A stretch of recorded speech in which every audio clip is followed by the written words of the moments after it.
Hello students, welcome to physics by Santu sir. আমাদের 30 দিনে প্রত্যেক দিন 30টা করে কোশ্চেন সলভ করার কথা ছিল। তো আমাদের 1 নাম্বার ভিডিও চলে এসছে ডে 1-এর। যারা দেখোনি অবশ্যই দেখে নেবে। তো আজকে হচ্ছে এটা 2 নাম্বার ভিডিও। ওকে, মানে আমরা বলেছিলাম যে প্রত্যেক দিন 30টা করে কোশ্চেন অ্যান্সার সলভ করব। তো প্রথম ভিডিওতে 17টা কোশ্চেন সলভ 13টা কোশ্চেন সলভ করিয়েছিলাম। তো এখনো 17টা কোশ্চেন সলভ করানো বাকি আছে। তো সেটা আগে শেষ করব, তারপরে কিন্তু নেক্সট ভিডিও আসবে। তো চলো, এটা হচ্ছে তাহলে আমি ধরে নিচ্ছি ডে 1-এর পার্ট 2 ভিডিও। ওকে, দেখো কি বলছে। একটি চার্জিত কণা, হ্যাঁ, যার চার্জ বলে দিয়েছে, এত বেগে এত টেসলা চৌম্বক ক্ষেত্রের সঙ্গে 30 ডিগ্রি কোণে প্রবেশ করলো। কণাটির ওপর প্রযুক্ত লরেঞ্জ বল কত? যখনই বলবে যে একটা কণা চৌম্বক ক্ষেত্রে প্রবেশ করেছে, তার উপর ক্রিয়াশীল চৌম্বক বল এফ সমান কিউ ভিবি সাইন থিটা। আচ্ছা, আমি বলতে ভুলেই গেছি যে ভিডিওটা কোন ক্লাসের। ঠিক আছে, থাম্বনেলে তো লেখাই আছে, তাও একবার বলে দিচ্ছি। ক্লাস 12 সেমিস্টার 3 জন্য। ঠিক আছে, পুরোপুরি প্র্যাকটিস ক্লাস। ভালো করে এই কোশ্চেনগুলো প্র্যাকটিস করে গেলে আশা রাখছি ফিজিক্সে তোমাদের কোনো প্রবলেম হবে না। তো কিউ ভিবি সাইন থিটা বসিয়ে দাও। কিউ তো বলাই আছে 3.2। আচ্ছা, আমি 10-এর পাওয়ারগুলোকে নিয়ে মাথা ঘামাচ্ছি না। 3.2 ইন্টু ভি কত? ভি হচ্ছে 2। আর বি কত? বি হচ্ছে 0.5, মানে হাফ। আর সাইন থার্টি তো সেটাও হাফ। ঠিক আছে, তাহলে 2 কাটলো। 3.2/2 তার মানে হচ্ছে কি 1.6। ঠিক আছে, তাহলে একটাই আছে 1.6, এটা অ্যান্সার। ওকে, এটা -3 হবে, এটা 3টা বাংলায় উঠে গেছে। ওকে, চলো। একটি প্রোটন যার ভর এত, ঠিক আছে, আধান এত, এত সুষম চৌম্বক ক্ষেত্রে লম্বভাবে এত বেগে ঘোরে, এর বৃত্তাকার পথের ব্যাসার্ধ কত? ডাইরেক্ট ফর্মুলা বলছি, অবশ্যই মনে রাখবে যে বৃত্তাকার পথের ব্যাসার্ধ, কোন একটা কণা যদি চৌম্বক ক্ষেত্রে লম্বভাবে প্রবেশ করে যায়, তাহলে তার ব্যাসার্ধ হচ্ছে mv/qb। কি করে এলো যারা বুঝতে পারছো না, ওয়ান শট ভিডিও দেখো, ওয়ান শট লেকচার আমি করিয়ে রেখেছি। ঠিক আছে, ক্লিয়ার হয়ে যাবে কনসেপ্ট। এম কত? এন হচ্ছে 1.67। ভি কত? ভি হচ্ছে কত না 4। ওকে, আর কিউ কত? কিউ হচ্ছে 1.6। অ্যান্ড বি কত? বি হচ্ছে 0.4। 0.4 মানে 4 ইন্টু 10। 4 কাটলো, 1.6 1.6 কেটে দিলাম। তাহলে অ্যান্সার হচ্ছে কত এখানে? 10। কিন্তু কিন্তু কিন্তু এখানে একটা কেস আছে। এখানে 1.6 আছে আর 1.67 আছে। আচ্ছা, আমাকে একটা কথা বলো, যাই হোক না কেন, এখানে তুমি যখন ভাগ করবে, এটা এক্সাক্ট ভ্যালুটা দিয়েছে। এবার যদি যদি ভাগ করো, এটা 167 আর 16 ধরে নাও এরকম, তাহলে তুমি যখন 167কে 16 দিয়ে ভাগ করবে, 16 একে 16, একে 17, মানে সরি 7 নামবে। ঠিক আছে, তাহলে তো হবে না। কি হবে না, যদি 7 নামে 1 এলো, তাহলে তুমি 0 দিয়ে 0 নেবে। আশা করি ক্লিয়ার। দিয়ে আবার তুমি ভাগ দেবে কত না 4 16 64, মানে 104-এর একটা ফ্যাক্টর। দেখো, একটাই আছে, অ্যান্সার হয়ে গেল। ব্যাস। নেক্সট কোশ্চেন দেখো। একটি ইলেকট্রন 0.2 টেসলা চৌম্বক ক্ষেত্রে সুষম বৃত্তাকার পথে ঘোরে। বেশ, ইলেকট্রনটির পর্যায়কাল কত? দেখো, আমি এখানেও বুঝিয়ে দিচ্ছি যাদের মনে নেই পর্যায়কাল কত হবে কি না কি বৃত্তান্ত। তুমি এক্ষুনি পেলে, যখন একটা ইলেকট্রন বৃত্তাকার পথে ঘুরছে তখন তার ব্যাসার্ধ কত? ব্যাসার্ধ হচ্ছে mv/qb। আর পর্যায়কাল টি সমান দূরত্ব বাই বেগ 2πr/v। ওকে, তাহলে 2π/v, আর এর জায়গায় কি লিখবো না mv/qb। তাহলে কেটে গেল, তাহলে উত্তর হয়ে গেল 2πm/qb। ব্যাস, তাহলে 2টাকে আমি রেখে দিলাম, পায়ের জায়গায় কত লিখবো 3.14। আচ্ছা, এম কত বলেছে 9.1। আমি এখন অন্যান্য 10-এর পাওয়ারগুলো কিছু লিখছি না। ওকে, বেশ। আর কিউ কত? কিউ হচ্ছে 1.6। আর বি কত? বি সেটাও বলা আছে 0.2। ব্যাস। তো 2 তো ভাই আমি ক্যান্সেল আউট করে দিলাম। দেখো, ভালো করে বুঝবে। অনেকে বলতে পারো স্যার আপনি 2 আর 0.2 কি করে কেটে দিলেন? আমি বলছি এইগুলো তো সেম আছে না, তো এইগুলো সরি এইগুলো তো ডিফারেন্ট আছে। তো তুমি এই ভ্যালুটা যদি পেয়ে যাও, তাহলে অ্যান্সার হয়ে যাবে। তাহলে আমার আর 10-এর পাওয়ারগুলোকে নিয়ে মাথা ঘামানোর কোনো দরকার নেই। বুঝতে পেরেছো কি বলছি? ঠিক আছে, দেখো এখানে 3.14 আছে, এটা 1.6 আছে।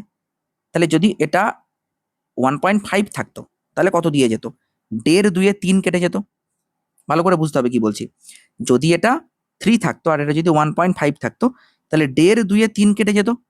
ঠিক আছে, তাহলে অ্যাপ্রক্স আমি এটা 2 দিয়ে কাটতে পারি। আর এটা 2 9 কত 18।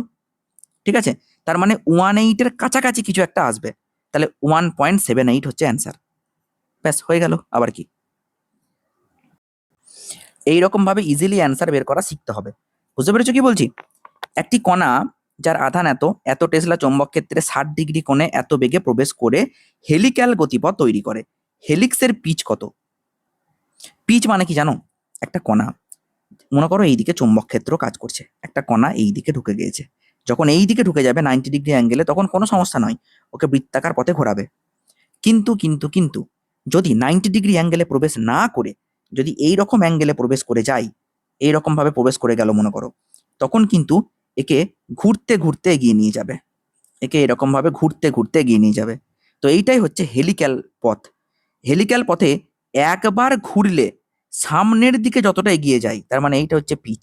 একবার ঘুরলে যতটা সোজা এগিয়ে যায়, সেটাই হচ্ছে পিচ।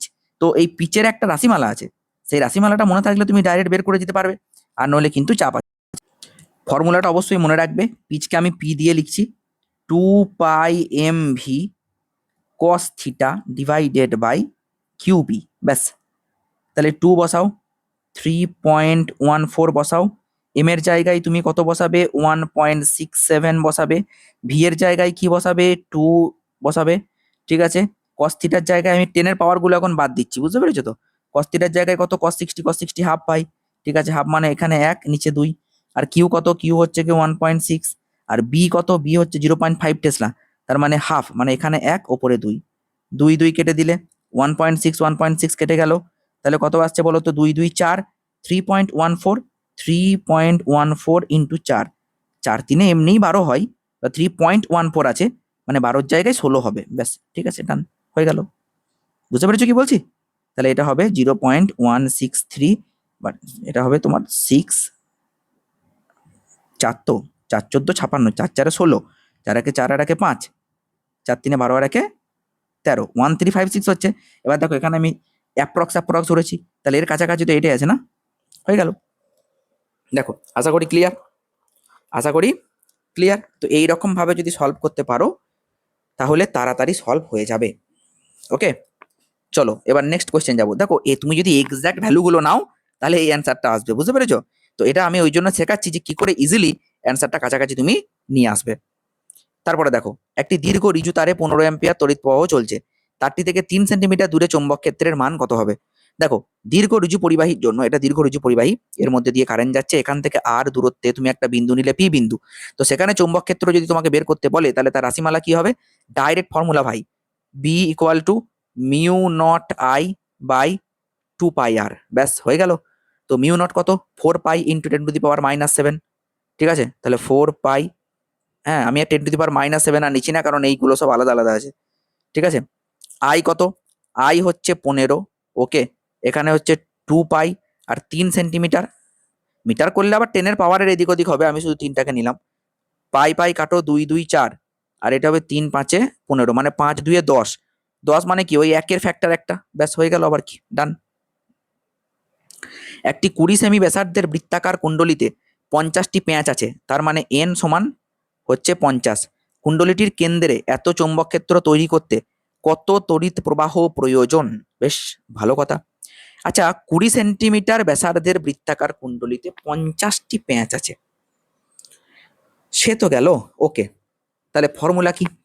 ফর্মুলা হচ্ছে বি সমান, যদি কোনো একটা এরকম বৃত্তাকার পরিবাহীর মধ্যে দিয়ে কারেন্ট যায় না, তাহলে এর কেন্দ্রে চৌম্বক ক্ষেত্র তৈরি হয়, আর তার রাশিমালা বি সমান mu not NI by 2r। ব্যাস, তো বের করতে কি দিয়েছে? কারেন্ট বের করতে দিয়েছে না, তাহলে B into 2r by mu naught N. তো বি কত ভাই? বি হচ্ছে গে এত টেসলা, 3.14 ইন্টু 2 ইন্টু আর কত? 20 সেমি, তো এখানে আমি 2 রেখে দিলাম, ওকে, নো প্রবলেম। 4π, 4 ইন্টু 3.14, 4π, আর এন এর জায়গায় কত? এন এর জায়গায় হচ্ছে 50, 3.14 3.14, 2 2 4, 4 4 কেটে গেল, 1/50, 1/50 মানে হচ্ছে 0.2, মানে 2 এর ফ্যাক্টর আসবে একটা, 1/50 মানে তো 0.02, তার মানে 2 এর একটা ফ্যাক্টর আসবে, একটাই আছে, এটা অ্যান্সার হবে। পরস্পর থেকে 5 সেন্টিমিটার দূরে অবস্থিত দুটি দীর্ঘ সমান্তরাল তারে 10 অ্যাম্পিয়ার এবং 20 অ্যাম্পিয়ার প্রবাহ একই দিকে চলছে, প্রতি মিটার দৈর্ঘ্যে প্রযুক্ত বল কত হবে? প্রতি মিটার দৈর্ঘ্যে প্রযুক্ত বল, ডাইরেক্ট ফর্মুলা, এই একটা কারেন্টের তার, এই একটা কারেন্টের তার, এদের মধ্যে দিয়ে বাবু কারেন্ট যাচ্ছে, বোঝা গেল? তো এদের মধ্যে একটা পারস্পরিক বল কাজ করবে। যদি একই দিকে কারেন্ট যায় তাহলে আকর্ষণ বল, আর বিপরীত দিকে কারেন্ট গেলে বিকর্ষণ বল। যেটা বললাম নোট করে রাখবে, কাজে লাগবে। ঠিক আছে? তো এদের মধ্যে ক্রিয়াশীল আকর্ষণ বল বা বিকর্ষণ বলে ফর্মুলা কি হবে? এফ সমান, আমিও তো ভুলে গেলাম কি হবে, বলো দেখি কি হবে? Mu naught by 4 pi 2/1 I2 by R, তাই তো? মিউ নট বাই 4 পাই এইটা হবে ইন্টু 2I1 I2 বাই আর বা ডি, যা বলবে বলো। ডি হচ্ছে মাঝামাঝি দূরত্ব, তো এটা 10⁻⁻⁷ হবে mu naught by 4 pi. 2 into I1 কত ভাই? I1 হচ্ছে গিয়ে 10, I2 কত 20, আর মাঝের দূরত্ব কত 5 সেন্টিমিটার, তো 5 ইন্টু 10⁻⁻²। বেশ, ঠিক আছে। ওকে ওকে ওকে, যতই হোক দেখো এইটা 2 এটা 5, তাহলে 5 4 20, তার মানে 4-এর একটা ফ্যাক্টর আসবে, আর যাই হোক একটা 4-এর ফ্যাক্টর আসবে। ঠিক আছে, ব্যাস অ্যান্সার হয়ে গেল, ডান। এইরকম ভাবে সলভ করলে কিছুক্ষণের মধ্যে পরীক্ষা হয়ে যাবে, বুঝতে পেরেছো? একটি সলিনয়েডের দৈর্ঘ্য এত মিটার, মোট প্যাচ সংখ্যা এত, এতে 4 অ্যাম্পিয়ার প্রবাহ চলছে, সলিনয়েডের অক্ষের কেন্দ্রে চৌম্বক ক্ষেত্র কি হবে? দেখো সলিনয়েড মানে একদম ইজি কেস ভাই, আমরা জানি যে B equal to mu naught N by L into I. ব্যাস, মিউ নট হচ্ছে গিয়ে তোমার 4 পাই ইন্টু 10⁻⁻7। স্যার এন কত স্যার? এন হচ্ছে 1000। এল কত স্যার? এল হচ্ছে 0.5। Okay sir, no problem. I কত? আই 4। ব্যাস, ডাইরেক্ট ফর্মুলা বসাবো, অ্যান্সার হয়ে যাবে। সলিনয়েড কোনটা? এইটা হচ্ছে সলিনয়েড, এরকম পেঁচানো তার, এর মধ্যে দিয়ে কারেন্ট গেলে এইখানে চুম্বক ক্ষেত্র উৎপন্ন হয়, আর সেইটা রাশিমালাই কিন্তু এখানে বের করতে বলেছে। ওকে, আমি এসব এই 10-এর পাওয়ার টাওয়ার বাদ দিলাম, এত কিছু আমি দেখবো না, সোজা কথা। 4 আর 4 কত? 4 আর 4, 4 আর 4 16, 16 ইন্টু পায়ের ভ্যালু 3.14, আর 0.5 মানে উপরে একটা 2 যাবে, 16 দুগুণে 32, আর 32 3-এ কত হবে? 32 3, আচ্ছা সবই ঠিক আছে। 32 3-এ তো 96 এর কাছাকাছি হয়ে যাচ্ছে। আর কি কোনো কিছু এখানে করার আছে? অক্ষে চৌম্বক ক্ষেত্র, কোনো কিছু চেঞ্জ করতে হবে কিনা একটু দেখে নিই। ওকে, দেখো একটা কথা বলি, এখানে মনে হচ্ছে না শর্টকাট প্রসেসে কিছু হবে বা কোনো কিছু। এটা এই অঙ্কতে কেন বলো তো? কারণ এই দুটো না কাছাকাছি আছে, বুঝতে পেরেছো? এই দুটো কাছাকাছি আছে, তাও আমি একটা কাছাকাছি অ্যান্সার বলতে পারবো। এই দুটোর মধ্যে একটা হবে, আমি বুঝে গেছি কেন বলছি। দেখো ব্যাপারটা হচ্ছে কি বলতো, 16 2-এ 32, 32 3-এ 96, দেখো 96 এর থেকে একটু বেশি হবে, কারণ 3.14 আছে, আমি 3 দিয়ে গুণ করেছি। তাহলে এটা অ্যাকচুয়ালি যেটা হবে 0 পয়েন্ট সামথিং হবে, 0.96 এরকম হবে, তার মানে 1-এর কাছাকাছি, বুঝতে পেরেছো? 96 মানে কি, মানে 100-র দিকে এগোচ্ছে, মানে 100-র কাছাকাছি হবে। তাহলে 1005 এইটাই হবে অ্যান্সার। এইটা অনেকটা দূরে, দেখো 125 চলে গিয়েছে, হবে না, বুঝতে পেরেছো? নেক্সট, একটি টরয়েডের গড় ব্যাসার্ধ 10 সেন্টিমিটার, মোট প্যাচ সংখ্যা 500, এতে 2.5 অ্যাম্পিয়ার প্রবাহ চললে টরয়েডের ভেতরে অক্ষীয় কেন্দ্রে চৌম্বক ক্ষেত্র কি হবে? সেম টু সেম কোয়েশ্চেন, মানে সলিনয়েড আর টোরয়েড পার্থক্যটা কি? এইটা হচ্ছে টোরয়েড, টোরয়েড মানে হচ্ছে বৃত্তাকার, আর সলিনয়েড মানে হচ্ছে এরকম দণ্ডাকার। তাহলে এই দেখো এটা টোরয়েড, এরকম করে দিলে ব্যাস, এইটা পাক পাক মেরে মেরে পাক মেরে মেরে এরকম করে চলে গেল, ব্যাস এইটা হচ্ছে টোরয়েড। ফর্মুলা কিন্তু সেই একই, B equal to mu naught N by L নয়, এখানে এন বাই 2 পাই আর। কেন বলতো? কারণ যখন এই রকম হচ্ছিল তখন দৈর্ঘ্যটাকে তুমি এল নিয়েছিলে, আর এখানে দৈর্ঘ্যটা তো 2 পাই আর না, বুঝতে পেরেছো? এখানে সব কিছু বলা আছে। এই অঙ্কটা তোমাদের জন্য আমি ছেড়ে গেলাম, অ্যান্সার তোমরা কমেন্ট সেকশনে জানাবে অবশ্যই, যারা ভিডিও দেখছো রেগুলার কমেন্ট সেকশনে অ্যান্সার জানাবে। 100 ইভি শক্তি বিশিষ্ট একটি ইলেকট্রন এত টেসলা সুষম চুম্বক ক্ষেত্রে লম্বভাবে প্রবেশ করলেও সাইক্লোট্রন কম্পাঙ্ক কত হবে? দেখো একটু আগেই তোমরা পর্যায়কাল বের করেছিলে, মনে আছে? কি বলেছিলে? 2πm/কিউবি, কম্পাঙ্ক মানে হচ্ছে কিছুই না 1/t, তাহলে কিউবি বাই 2πm, ব্যাস অ্যান্সার ডান। চলো এবার বসিয়ে দাও। স্যার কিউ কত? কিউ হচ্ছে স্যার এখানে, কিন্তু স্যার একটা ব্যাপার, একটা জিনিস তো স্যার বলা নেই, 100 ইভি শক্তি বিশিষ্ট বলে দিয়েছে একটি ইলেকট্রন, 100 ইলেকট্রন ভোল্ট, বেশ ইলেকট্রন তো বলেছে, এটা একটা ঠিক কথা, কিন্তু প্রবলেমটা কি বলতো, আমাকে বেগ বলে দেয়নি। তাহলে বেগ বের করতে গেলে কি করব? দেখো বেগটা কি করে বের করছি, কারণ বেগ না হলে, আচ্ছা এখানে বেগ তো লাগছেও না, কিউবি বাই 2πm আছে। ও লাগবেই না, ফালতু ভাবছি মনে হচ্ছে। দেখা যাক শেষ পর্যন্ত করি। কিউ হচ্ছে কি 1.6 ইন্টু 10⁻19 লিখবো না। আচ্ছা বি কত? বি হচ্ছে কি শুধুমাত্র ওইটা নেবো 1। বেশ, এটা 2 ইন্টু 3.14 ইন্টু এম কত? এম হচ্ছে 9.1। ওকে ওকে ওকে, ওপরে এলো 1.6। ঠিক আছে। আচ্ছা কাটাকাটি কি হবে দেখা যাক। 2 8 16। বেশ ঠিক আছে, এটা 3.14 ডান। যদি অ্যাপ্রক্সিমেশন কাজেও লাগাই, এটাকে 3 ধরে নিই, এটাকে 9 ধরে নিই, তাহলে 3 9 27 পয়েন্টগুলোকে আমি এখান থেকে পরের গুলোকে বাদ দিয়ে দিলাম। তাহলে 80/27 করো তো কত হচ্ছে দেখো। 80/27 করো, তাহলে 27 2 54। ঠিক আছে, 27 2 ওহো 2.8 দিয়ে আবার দুটো আছে। না ভাই, এটাতে কিছু করার নেই। আমি প্রথমে খেয়াল করিনি যে এইটা আর এইটা দুটোই 2.8 আছে, দুটোর মধ্যে একটা অ্যান্সার হবে। কারণ দেখো 2 চলে এসছে অলরেডি, তার মানে বুঝে গেলাম 2.8 এর এইটা একটা অ্যান্সার হবে। কিন্তু কত হবে সেটা আবার ডিপেন্ড করছে 10 এর পাওয়ারের উপর। এবার দেখো কিউ যখন তুমি লিখছো, কিউ এর জায়গায় কত লিখছো? 1.6 ইন্টু 10⁻19। বি এর জায়গায় কত লিখছো? 1 into 10⁻4 by 2 into 3.14 into M কত? এম হচ্ছে দেখো 9.1 ইন্টু 10⁻31। ব্যাস এই হচ্ছে কাহিনী। ঠিক আছে, এবার এইটাকে এই ভ্যালুতে নিয়ে আসতে হবে। বোঝা গেল?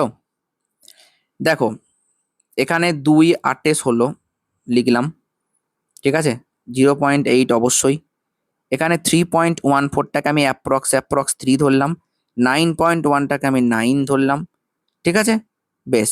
আর ওপরে আছে 0.8, তো আমি পয়েন্টটাকে তুলে দিয়ে এখানে একটা 10 নিলাম। তো যাই হোক না কেন, ওপরে 8 থাকলো আর নিচে 27 থাকলো, তাহলে 8/27 ইন্টু -19 আর -4 কত হচ্ছে? 19 20 21 22 23। ঠিক আছে, 19 20 21 22 23, 19 আর 4 23। বেশ, ওপরে -23 নিচে -31। 31 আর এই 10টা খেয়ে গেলে 30 হয়, তাহলে -23 আর প্লাস আর -30 নাকি? ওপরে -23 আর নিচে -30, -30, তাহলে 3 4 5 মানে -53। এত কি আসছে, কোথাও কি ভুল করছি নাকি? ওহো হো, যোগ করে বিয়োগ করে দিয়েছি, দেখেছো? এটা +30 হবে। ওকে, তাহলে কত হচ্ছে? +7 হচ্ছে। আর যাই হোক, এটা +7, 10 এর পাওয়ার গুলো নিয়ে +7 হচ্ছে। বেশ, মানে 10⁻7। এবার 8কে 27 দিয়ে যখন তুমি ভাগ করবে 0 পয়েন্ট সামথিং হবে। তো 0 পয়েন্টটাকে তুমি যদি পুরোপুরি নাম্বারে কনভার্ট করতে চাও, তাহলে কি হবে? এই যে 8 আছে না, তুমি এখানে কিছুই না 80/27 করে দাও, তাহলেই হয়ে গেল। তাহলে এটা 10⁻6 পড়ে থাকছে, আর 80/27 মানে হচ্ছে 2.8। ব্যাস হয়ে গেল অ্যান্সার। তাহলে 2.8 ইন্টু 10⁻6। ডান। নেক্সট কোয়েশ্চেন দেখো, একটি ভেলোসিটি সিলেক্টর ই সমান এত, বি সমান এত, মানে বেগ ফিল্টার। ঠিক আছে, বলে দিয়েছে ই সমান এত, বি সমান এত।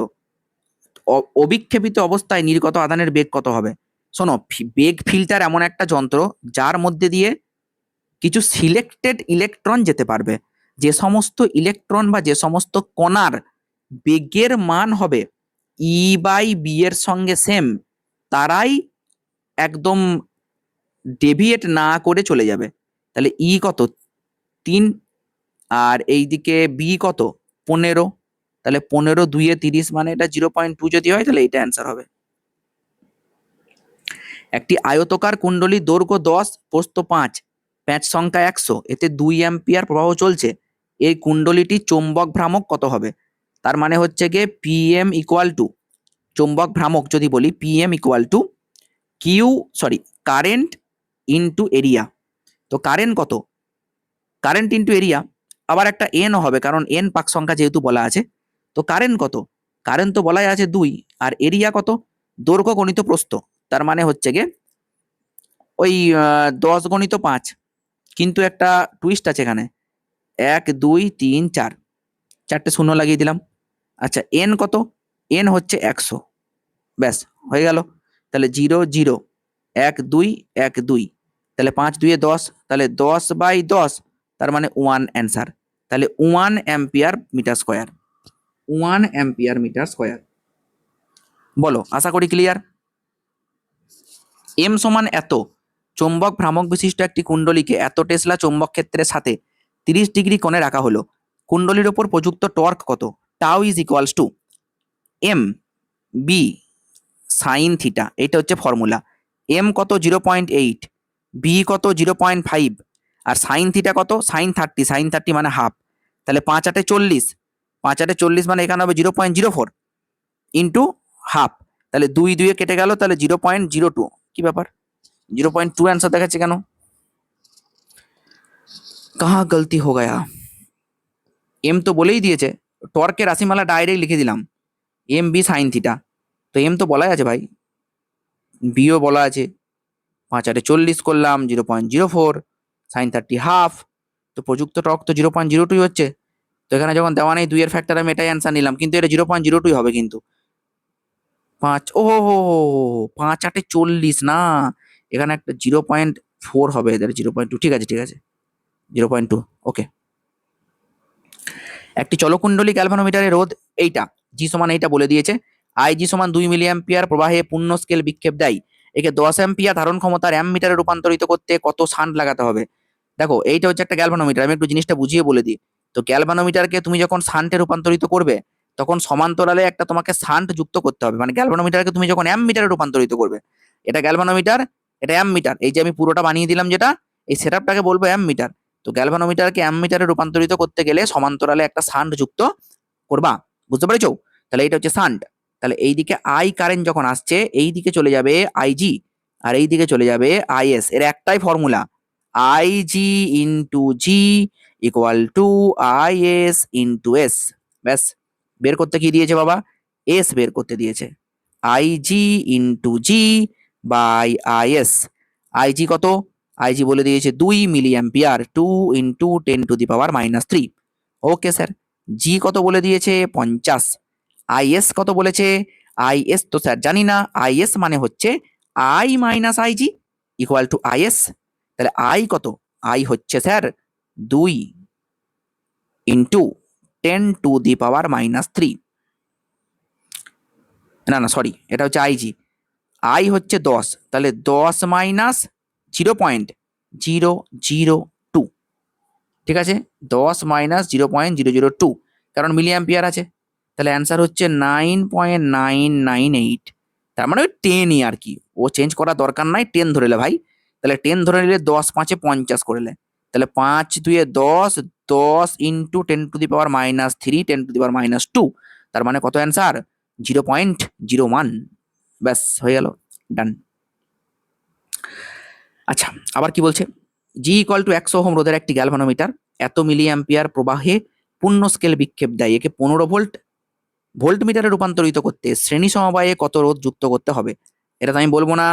ভোল্টমিটারে যুক্ত করতে গেলে কি করতে হয় সেটা বলে দিচ্ছি, অঙ্কের উত্তর তোমরা জানাবে। এই নাও এই নাও, এইটা হচ্ছে গিয়ে রোধ। এই রোধটাকে একটা উচ্চ মানের রোধ শ্রেণী সমবায়ে যুক্ত করলেই এটা ভোল্টমিটার হয়ে যাবে। ফর্মুলা বলে দিচ্ছি ভাই, রোধ R is equals to V by I G minus G. দেখি কতজন তোমরা অ্যান্সার দিতে পারো, বলে দিয়ে গেলাম, অবশ্যই অ্যান্সার জানাবে। একটি হাইড্রোজেন পরমাণুর electron R equal to this, ব্যাসার্ধের কক্ষ দিস, এত বেগে ঘুরছে, সমতুল্য চৌম্বক ভ্রামক কত হবে? ইজি ভাই, দেখো হাইড্রোজেনের একটা ডাইরেক্ট ফর্মুলা বলছি, হ্যাঁ এটা মনে রেখে দিও। মিউ চুম্বক ভ্রামক equal to E V R by 2। E কত? 1.6। এ আবার দুটো 9.33 আছে, কিছু করার নাই, পুরোটা লিখতে হবে। ভি কত? 2.2 ইন্টু 10⁻6। আর কত? 5.3 ইন্টু 10⁻⁻11 বাই 2। ব্যাস। হ্যাঁ, অবস্থা খারাপ ক্যালকুলেশন। এই ক্যালকুলেশন আমি আর করতে পারছি না, তোমরা অবশ্যই ক্যালকুলেশনটা কমেন্ট সেকশনে করে জানাবে। এই যেমন করে ক্যালকুলেশন এতক্ষণ করলাম, তোমরা ওইভাবেই ক্যালকুলেশনটা সলভ করবে, তোমাদের জন্য কাজ দেওয়া থাকলো। ঠিক আছে, প্রথমে 10 এর পাওয়ারগুলোকে একটুখানি দেখে নাও, চলো করেই দিই। 19 আর 6 কত হচ্ছে বলো? 19 থেকে 6 বাদ দিলে হয় 13 নাকি? 13। তাহলে -13, -13 আর -11 কত হচ্ছে? -13 আর -11 যদি বলো, তাহলে যদি 24 একে 25, তাই না? না না, 13 24ই হচ্ছে, 10⁻⁻24। ও ও, তাই যদি হয় 10⁻⁻24, ঠিক আছে, দেখা যাক, এটা থাকলো। আর এইদিকে দেখো কি হচ্ছে, 1.6 ইন্টু 2.2, দেখি 1.6 ইন্টু 2.2 ইন্টু 5.3/2, এইটা হচ্ছে ভাই, এইটা হচ্ছে 2 11 22 আমি কাটতে পারি, এর থেকে বেশি আর কিছু করতে পারি না। -24 অলরেডি এখানে চলে এসছে, আবার এত গোটা পয়েন্ট আছে। বেশ, আমি যদি এইগুলোকে এরকম ধরি, 1.6কে আমি 1.5 ধরলাম, ঠিক আছে, এখানে আছে 1.1 মানে আমি এটাকে 1ই ধরছি, আর এটা 5.3 মানে আমি যদি 5ও ধরি, তাহলে তো একটা পূর্ণ সংখ্যা চলে আসবে না, মানে পয়েন্টই আসবে, কিন্তু একটা ভালো নাম্বার পাবো। 5 15 কত, 75, 5 15 75। তো এখানে আমি তো সব কমিয়ে কমিয়ে ধরেছি, তার মানে যাই হোক না কেন একটু বেশি আসবে। এই তিনটেকে যদি গুণ করো, আর যাই হোক, এটা যদি তিনটেকে যদি তুমি গুণ করো, 1.1 1.6 আর 5.3, তাহলে তুমি কিছু একটা অ্যান্সার পাবে। মানে 10⁻⁻24 আমি যখন পেয়ে গেছি, তখন দেখো 4.66 তো হবে না, কারণ গুণ করে তো দেখো 16 × 11 যখন তুমি করবে, তাহলে কত হচ্ছে, এখানে 4.66 তো হবে না, না এর বেশি আসছে, দেখছো 5 15 75 তো চলেই এলো, তার থেকে বেশি আসবে। তার মানে আর একটাই আছে, 9.33 × 10⁻24। বোঝাতে পারলাম? আমি বলতে চাইছি, আরেকবার বলে দিই, এটা মনে করো 1.5 আছে, ঠিক আছে, এটাকে 1 ধরলে, আর এটাকে তুমি যদি 5 ধরতে, তাহলে 5 15 তুমি 75 পেতে। তার মানে আজ যাই হোক 7.5 এর উপরে আসবে, তাহলে 7.5 এর উপরে একটাই আছে অ্যান্সার, 9.33 × 10⁻24। ব্যাস হয়ে গেল, অ্যাম্পিয়ার মিটার স্কোয়ার। একটি গ্যালভানোমিটারের সুবিদিতা কুণ্ডলীর প্যাচ সংখ্যা n সমান 50 থেকে বাড়িয়ে n সমান 100 করা হলো, রোধ 20 ওহম থেকে বেড়ে 50 ওহম হলো, ভোল্টেজ সুবিদিতা কিভাবে পরিবর্তিত হবে? যদি ভোল্ট মিটারের কেস বলে, তাহলে এসভি মানে সুবিদিতা sensitivity NBA/KA × G, K is a constant, যেটাকে বলা হয় স্প্রিং কনস্ট্যান্ট। তো ভাই এসভি ড্যাশ হয়ে যাবে 50 থেকে 100, মানে কত হয়েছে, দ্বিগুণ হয়ে গেছে, তার মানে 2n হয়ে গেছে। তো বিটাকে আমি অ্যাজ ইট ইজ রেখে দিলাম, এটাকে রাখলাম, কেটাকেও আমি অ্যাজ ইট ইজ রেখে দিলাম, 20 থেকে 50 হয়ে গেছে। আচ্ছা, 20 থেকে 50 যদি হয়, তাহলে কত গুণ বাড়লো, এটা কত গুণ বাড়লো যদি বের করতে পারো, তাহলে কিন্তু ডাইরেক্ট হয়ে যাবে, ঠিক আছে, বোঝা গেল? 50টা 20-র কত অংশ, 50/20, তাহলে কত টাইমস হলো, এটা তো দ্বিগুণ হয়ে গেছে, এটা তো দ্বিগুণ হয়ে গেছে, তাহলে এটা কত টাইমস হবে, 2.5 টাইমস, তাই তো? দেখো দেখি, তাহলে এটা হবে 2.5 ইন্টু জি, 2.5 গুণ বেড়ে গেছে, কারণ 50/20 মানেই তো 2.5, ডাইরেক্ট লিখে দিলাম এখানে। তাহলে দেখো কি হবে, তাহলে তুমি যদি 2, এখানে 2 আছে, এখানে 2.5 আছে, কত দিয়ে কাটবে দেখো, 25 8 200, তাহলে 0.8 ইন্টু NBA/kg, তার মানে 0.8 ইন্টু এসভি, তাহলে 0.8 গুণ হবে। ব্যাস হয়ে গেল। তাহলে আমাদের 30 কোশ্চেন কমপ্লিট, ডে 1-এর 30 কোশ্চেন কিন্তু আমরা কমপ্লিট করে ফেললাম। ওকে, ডান। চলো, ভালো থেকো, সুস্থ থাকো, দেখা হচ্ছে নেক্সট ভিডিওতে।